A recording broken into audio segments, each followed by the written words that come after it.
This is Niota, Tennessee, population about 700. This depot was built in 1854 and began operating in April of 1855. The depot is the oldest standing depot in the volunteer state, and it's on the National Register of Historical Places. The depot remained in use by Southern Railway until 1972. With the building slowly decaying, the town of Niota was able to obtain it from the railroad, and it became useful to the community again as Niota's city hall and government offices, as well as providing a location for weddings and other events in the old baggage area. But today, the oldest standing train depot in Tennessee is falling apart. Niota Mayor Martha Walden. As you can tell, there's areas where the mortar is so old that it's turning to sand and the bricks are falling out of it. The windows, there needs to be a lot of repair. Over time, the little wooden strips that are in it have come out. I would like to see those replaced and it back into good standing shape. We're really worried about the foundation of it, and because of that, the other end of it we're not able to use. We have quit using it. Mainly there's been talk because of a lot of as you saw, there was a lot of the mortar that's turning back into the sand even on the floor there, and they're worried about the vibrations and things going on, and we don't actually know what shape it's in, if it would be a danger for people to use it or not. You don't know at this point, I guess, then what a dollar figure would be to have this all redone or brought up as much as you could? No, not yet. Yeah. You want to save it? Yes, most definitely.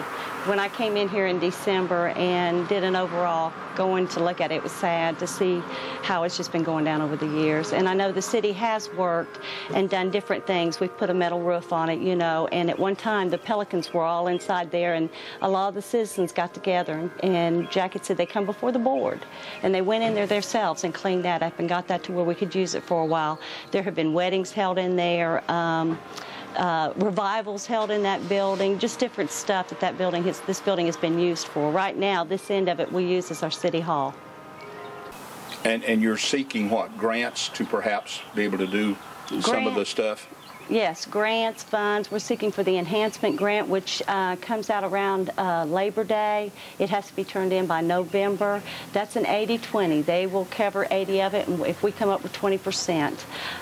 So what you're looking at now is it could take upwards of a year or longer as far as a complete assessment of what's wrong, what to do if you can repair it, and it would take some time. Yes, you know, Rome wasn't built in a day.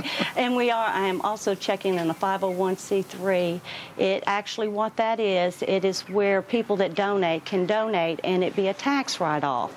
I've got to establish a board, and with that, the possibility of keeping this, once it is redone, keeping it done, making sure that it never gets in this shape again. Any thoughts in your mind what could have caused some of this deterioration? Well, it's just other than old age like happens. Most of it is probably from the trains themselves going up and down the road, you know, with the vibration and all that, in addition to the weather, because this has been exposed quite a bit, and you can see the brick is just becoming almost dust. But the wall is, as far as the possibility of it falling in on somebody right now, you know, it's not that likely because the walls are 16 inches thick, but it's just the idea. Once this starts, it's like anything else, like rust. Once it starts eating on you, you know, it's just a matter of time. If they say you can't do anything, it's gone, or it's going to continue to deteriorate, then what? Have you thought about that? We don't even want to talk about that. We don't take no for an answer. You know, there's got to be a way. Anything can be saved. What if they say, can't be saved, got to go? Well, I'd have to hear somebody say it. Because where there's a will, there's a way. And I think there's enough historical buffs in this country that hate to see stuff like this go. I think there's revenue to be had from many different sources. Mayor Walden told me that within about the next 2 weeks, there's going to be a team of folks come in to evaluate what needs to be done to save the railroad depot, what the cost will be, and et cetera. And we'll keep you informed. We may be making a bunch of trips up to Niota from time to time. Beautiful little place.